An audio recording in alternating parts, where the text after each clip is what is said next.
Continuamos en La Venganza Será Terrible, en esta versión sin público presente, pero Así es. muy pronto será con público presente, al menos desde el jueves, porque jueves y viernes estaremos en el Teatro Caras y Caretas. Venezuela 330, prácticamente aquí mismo. Sí, aquí señor. mismo, ¿eh?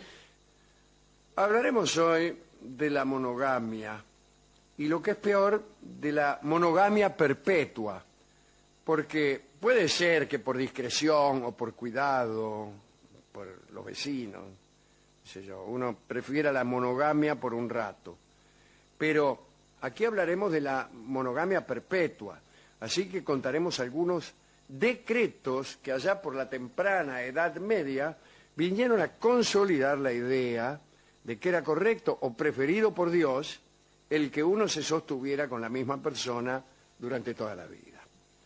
Como sabemos, el matrimonio en su carácter sacramental era para los pensadores de la Iglesia una institución humana y divina al mismo tiempo. Del mismo modo que la relación entre Cristo y la Iglesia era indisoluble, lo debía ser la unión entre el marido y la mujer. Pero ni en la civilización romana ni en ninguna otra existía una tradición de matrimonio indisoluble. Además, la mayoría de los textos bíblicos eran ambiguos y hasta, digamos, claramente favorables a la separación. Por ejemplo, el repudio de la mujer era predicado y practicado en el Antiguo Testamento. En los primeros tiempos cristianos, los partidarios de la separación o del divorcio en realidad preferían basarse en textos del Antiguo Testamento y no hacían mucho caso a los textos de San Pablo, que era el que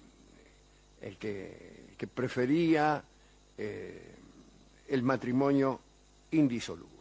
Hay que decir que en estos primeros siglos del cristianismo, los jefes cristianos no eran tan tajantes tampoco en esto de la monogamia como lo fueron después del siglo X.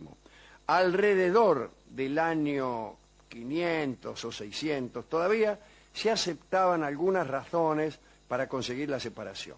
Los motivos podían ser el adulterio, la tentativa de asesinato del cónyuge, la conspiración contra el emperador, el abandono nocturno de la casa por parte de la mujer sin permiso del esposo, la impotencia del precitado esposo o la decisión de entrar en un convento de la mujer. Todas estas eran causas de separación y son muchas. Además de estas posibilidades, la verdad es que la poligamia en esos tiempos, estamos hablando del siglo VI, por ejemplo, estaba bastante extendida. En Inglaterra, en Irlanda, los ricos disfrutaban de un nivel de poligamia con múltiples relaciones de distintos grados. Quiero decir que iban desde el matrimonio solemne hasta los encuentros incestuosos, pasando por el concubinato. Los reyes merovingios daban ejemplos de poligamia. Clotario I, Chiperico, Dagoberto, son todos reyes que tuvieron 2 o 3 mujeres legales al mismo tiempo. Estos reyes podían justificar siempre su comportamiento remitiéndose a los reyes del Antiguo Testamento, como Salomón, por ejemplo, que tenía 300 mujeres y 700 concubinas. Bueno, eran muchas. Sí, Bien. sí. La poligamia oficial comenzó a perder aceptación allá por el siglo VIII. Ahí estaba el rey carolingio Pipino el Breve, que prefirió practicar una especie de monogamia secuencial, que todavía hoy practican algunos. Se conformaba con una esposa oficial por turno. Claro, por eso el breve Claro. sería el tipo. Sí, siempre tenía una, pero cada tanto la reemplazaba. En aquel tiempo empezaban a hacer caso a algunas amonestaciones de la Iglesia, tal vez porque, como en el caso de Pipino, necesitaban el apoyo de la Iglesia para sus políticas. Bien, pero la Iglesia intentó imposibilitar incluso la monogamia secuencial, y ya en el siglo IX empezó a no tolerar segundos matrimonios, incluso después de la viudez. Uno de los motivos más frecuentes por los que un marido buscaba el repudio y el segundo matrimonio era la supuesta esterilidad de la mujer. Y como ya dijimos, en el siglo IX, este motivo fue rechazado por la Iglesia. Más tarde fueron apareciendo otras razones de repudio, pero ahí está Pedro Lombardo, en sus 4 libros de sentencias, indicó que ya nadie debería separarse, ni siquiera por adulterio. Estas cuestiones trajeron complicaciones, como los desafíos de Felipe Augusto y de Roberto el Piadoso, ¿no?, a los papas. Estos reyes repudiaron a sus esposas y eludieron la jurisdicción de la Iglesia sobre los matrimonios y fueron excomulgados.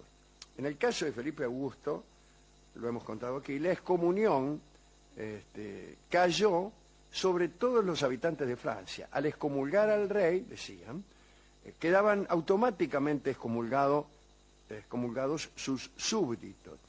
Y, por ejemplo, nadie podía casarse, pero peor todavía, no podían enterrar a los difuntos. Nada, se suspende todo. Se suspende toda la actividad civil que estaba manejada en ese momento por la Iglesia.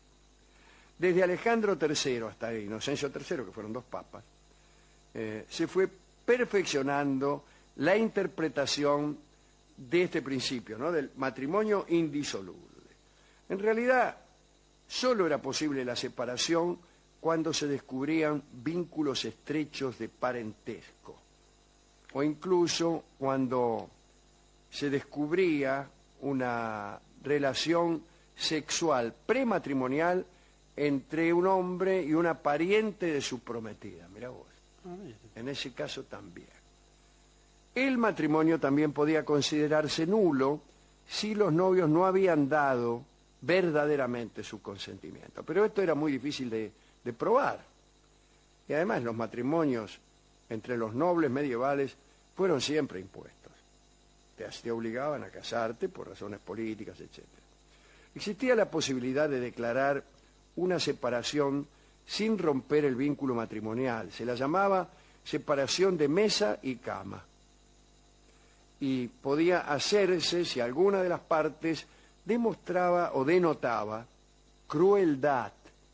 Otro detalle, cuando la boda no era seguida de una cópula carnal, disculpe señora. Sí, hacía falta la aclaración. Claro, por no decir otra cosa, sí, se podía terminar ese matrimonio incompleto. Podían esperar incluso un año de espera para conseguir la consumación. Si no se conseguía, bueno, decía, bueno, flaco, ya está. Hace un año, ¿no? La verdad es que, aunque muchos nobles y plebeyos usaron toda clase de artilugios para eludir uniones definitivas para toda la vida, la monogamia tuvo muchos partidarios, ¿eh? Las alianzas políticas más estables de la Edad Media exigían matrimonios duraderos. Esta era la razón del éxito de la monogamia. Es decir, vos podías concertar un matrimonio que era una alianza política solo si el matrimonio era indisoluble. Y si no, estamos cambiando los papeles a cada rato. Exactamente, a cada rato estamos rompiendo las alianzas políticas. La protección frente al repudio se buscaba incluso contractualmente. Y ponían una cláusula que decía, ojo, que si resulta estéril no la podés repudiar. Y firmabas eso.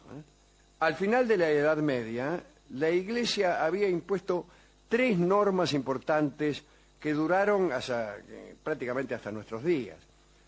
Prohibición de la poligamia, necesidad de evitar como cónyuges a los parientes cercanos y la posibilidad limitadísima de separarse.